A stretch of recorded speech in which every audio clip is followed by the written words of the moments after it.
ಏನೋ ಒಂಥರ ಬೇಜಾರು, ಪ್ರತಿ ಮನೆಯಲ್ಲೂ ಕೂಡ ಆ ಒಂದು ಘರ್ಜನೆ, ಜೋರ್ ಗಲಾಟೆ ತುಂಬಾ.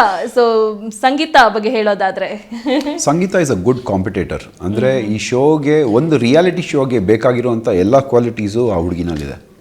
She is very talented, good actress. ನನ್ನ ಕೋ ಆ್ಯಕ್ಟ್ರೆಸ್ ಆಗಿ ಹರಹರ ಮಹಾದೇವನಲ್ಲಿ ಮಾಡಿದರು.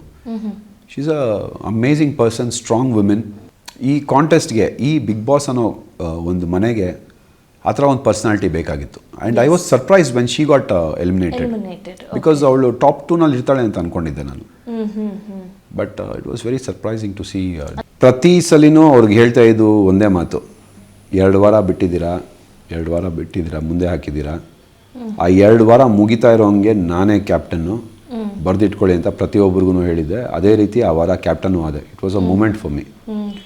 ಬಹುಶಃ ಅಲ್ಲೇ ಅನ್ಸುತ್ತೆ ಆ ಫ್ರಸ್ಟ್ರೇಷನು ಎಲ್ಲ ಹೊರಗಡೆ ಪೈಲಪ್ ಆಗಿ ಬ್ಲಾಸ್ಟ್ ಆದಮೇಲೆ, ಕ್ಯಾಪ್ಟನ್ ಆಗಿದ ತಕ್ಷಣ ಒಂದು ಗ್ರೂಪ್ ಆ ಕಡೆ ಕೂತಿದ್ರು, ನಮ್ಮ ಗ್ರೂಪ್ ಈ ಕಡೆ ಕೂತಿದ್ರು. ಎಲ್ಲರಿಗೂ 1 ನಿಮಿಷ ಸೈಲೆಂಟ್ ಆಗಿರಿ ಅಂದ್ಬಿಟ್ಟು ಆನೆ ಬಂತು, ಒಂದು ಆನೆ ಅಂತಂದಿದ್ದು ಅವತ್ತೇ ಫಸ್ಟ್ ಟೈಮ್. ಅದಿನ್ನೊಂದ್ಸಲ ಹೇಳ್ಬೋದಾ ಡೈಲಾಗ್? ನಾನು ಹೇಳಿದ್ದೆ ಶುರುವಿನಲ್ಲಿ, ಬಟ್ ನಿಮ್ಮಿಂದನೇ ಕೇಳಬೇಕು ಆ ಡೈಲಾಗನ್ನ. ಆನೆ ಬಂತೊಂದಾನೆ, ಯಾವ ಊರಾನೆ, ಬಿಗ್ ಬಾಸ್ ಮನೆ ಆನೆ, ಇಲ್ಲಿಗೆ ಯಾಕೆ ಬಂತು, ಅಲ್ಲಿಗೆ ನಿಲ್ಲಿಸಿದ್ದು.